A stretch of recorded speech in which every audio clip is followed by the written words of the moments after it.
ته ما کوله کنم دې خبرې لزړه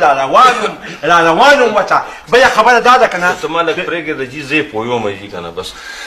پرنسپل صاحب دا مقصد دی جي چې دا مکمل شاګل اکیډمي انګلیش ماډل سکول دی فیسونه یې لږ سیوا دي خو مطلب دا دی چې او جی ټیک ده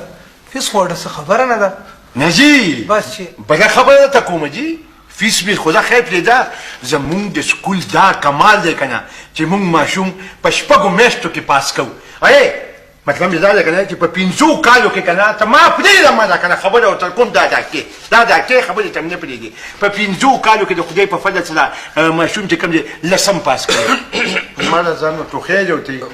د پرنسپل صاحب مقصد دا دی جي چې مونږ ماشوم ته د کال تعلیم په 6 میاشتو کې ورکوو دلته بهر تاسو وکړه نرخنامه مال چې په دیوال ځوړنده کوي بس ټوخل د ټوخي بوتلې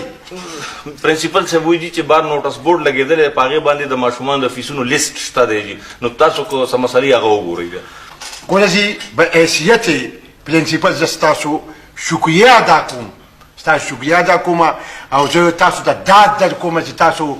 خپل لخت جګر زمونږ په دې سکول کې داخلوئ او تاسو ته نور بېغمه چیز د خیرات سره سوچپۍ سموسې پیکوري دا هر څه به پرې مونږ خورو او حساب کتاب به در سره بیا مونږ وروستو کو قدم راواخله ټیک ده جی زه به بیا د جمعې په ورځ به راشم بالکل جي زه خو یم کښېنه نه ځئ جي ځئ به ته به مې زیات ټوخېدګي او ستا به کاري توخه خبره ته څوک بیخي نه پرېږدي ته بیا زه نه پوهېږم یا زه ناجی کړم نو دا اوس که ته ناست وې نو اوس به دې پیچې او بسکټ خوړل نو خو زه خو ستا فایده لټوم